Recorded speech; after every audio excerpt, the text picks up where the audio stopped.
हे प्रभु यीशु मसीह, आज मैं एक पुरुष के रूप में अपने परिवार की जिम्मेदारियों को कंधे पर उठाए अपने भविष्य की चिंता में डूबा हुआ आपकी पवित्र उपस्थिति में आता हूं। प्रभु, मैं जानता हूं कि आप ही मेरे सृष्टिकर्ता, मेरे सहायक, मेरे मार्गदर्शक और मेरे उद्धारकर्ता है।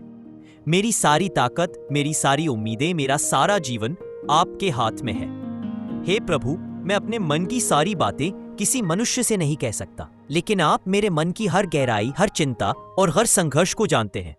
आप जानते हैं कि मैं जीवन में स्थिरता चाहता हूं, अपने परिवार के लिए सुरक्षा चाहता हूं, एक ऐसी सरकारी नौकरी चाहता हूं जिससे मेरे घर में सम्मान, शांति और आर्थिक स्थिरता आ सके। हे यीशु मसीह, आप जानते हैं कि एक पुरुष होने के नाते मुझ पर कितनी जिम्मेदारियां और दबाव है। कभी कभी मेरा मन टूट जाता है, कभी थक जाता हूं, कभी हताश हो जाता हूं, कभी यह लगता है कि जैसे मेरे आगे रास्ते रुक गए हैं। लेकिन जब आपका वचन याद करता हूं, मत डर क्योंकि मैं तेरे साथ हूं, तब मेरी आत्मा फिर से जीवित हो उठती है। प्रभु, मैं जानता हूं कि नौकरी योग्यता से मिलती है, लेकिन सही अवसर आपकी कृपा से मिलता है। इसीलिए मैं आज आपसे प्रार्थना करता हूं, मेरे लिए सरकारी नौकरी का रास्ता खोल दीजिए। मेरी बुद्धि को तेज कीजिए, स्मरण शक्ति को मजबूत कीजिए, मेरी पढ़ाई और तैयारी में एकाग्रता दीजिए। परीक्षा के हर चरण में आपका हाथ मेरे सिर पर हो। प्रभु, जब मैं कमजोर पड़ूं तो मुझे शक्ति दीजिए, जब मैं डरूं तो मुझे विश्वास दीजिए, जब मैं गिरूं तो मुझे उठाइए, तो मेरी आत्मा को ताज़ा कीजिए। हे यीशु, मेरी मेहनत और संघर्ष को व्यर्थ न जाने दीजिए। मैंने बहुत समय, बहुत परिश्रम और बहुत आशाएं इस लक्ष्य के लिए लगाई हैं। मैं जानता हूं कि आपका सही समय सबसे उत्तम होता है। प्रभु, मैं उस समय तक धैर्य रख सकूं, ये अनुग्रह मुझे दीजिए। मेरे रास्ते में जो भी रुकावटें हैं, चाहे वे मानसिक हों, शारीरिक हों, पारिवारिक हों, आर्थिक हों या किसी भी तरह की बाहरी बाधा, उन सबको अपने शक्तिशाली हाथों से हटा दीजिए। हे प्रभु, मैं एक पुरुष के रूप में अपने परिवार को सुरक्षित देखना चाहता हूं। मैं चाहता हूं कि मेरे माता पिता, पत्नी, बच्चे या भविष्य का परिवार मुझ पर गर्व कर सके। मैं चाहता हूं कि मेरी आय स्थिर हो, मेरे घर में शांति हो, मेरे जीवन में ईमानदारी और सम्मान हो।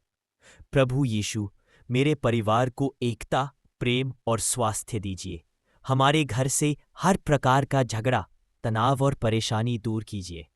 मुझे अपने पवित्र रक्त से ढक दीजिए ताकि कोई भी बुरी शक्ति, बुरी नज़र या बुरा प्रभाव मेरे आसपास भी ना आए। प्रभु, मेरी रक्षा कीजिए। जब मैं बाहर काम के लिए जाता हूँ, आप मेरे साथ चलिए। जब मैं कमज़ोर महसूस करूँ, आप मुझे संभालिए। जब मैं भ्रमित हूँ, आप मुझे मार्ग दिखाए। आप मेरे चरवाहे हैं और मैं आपकी भेड़। आपके बिना मैं खो जाऊँगा। हे यीशु, मेरे जीवन में वह नौकरी दीजिए जो आपकी इच्छा के अनुसार हो, जो मेरे लिए बनी हो, जहां मैं मेहनत, निष्ठा और ईमानदारी से सेवा करते हुए आपकी महिमा कर सकूं। मेरे भीतर अनुशासन, धैर्य और सत्यता का भाव भर दीजिए। मुझे गलत रास्तों से दूर रखिए। मुझे ऐसी संगति दीजिए जो मुझे उठाए, ऐसे लोगों से बचाए जो मेरे विरुद्ध बुरी योजनाएं रखते हों। हे प्रभु, मेरी सारी चिंताओं को अपने चरणों में रखता हूं। मेरे हर भय को दूर कीजिए। मेरे मन को शांति दीजिए, मेरे शरीर को बल दीजिए, मेरी आत्मा को स्थिरता दीजिए। मुझे आपकी उपस्थिति का अनुभव हर दिन हो। मुझे यह विश्वास कभी न छोड़ने दीजिए कि आप असंभव को भी संभव कर देते हैं। प्रभु, मैं जानता हूं कि आपका उत्तर आएगा, आपका मार्ग खुलेगा, आपका चमत्कार मेरे जीवन में प्रकट होगा। हे यीशु, मेरा भविष्य आपके हाथों में सौंपता हूं। मेरी नौकरी, मेरा परिवार, मेरी सफलता, मेरे सपने, सब कुछ आपके नियंत्रण में है। धन्यवाद प्रभु कि आप मेरे साथ हैं। धन्यवाद कि आप मेरी प्रार्थना सुनते हैं। धन्यवाद कि आप मेरे लिए सर्वश्रेष्ठ तैयार कर रहे हैं। आपके पवित्र नाम में नम्रता और विश्वास के साथ, आमीन।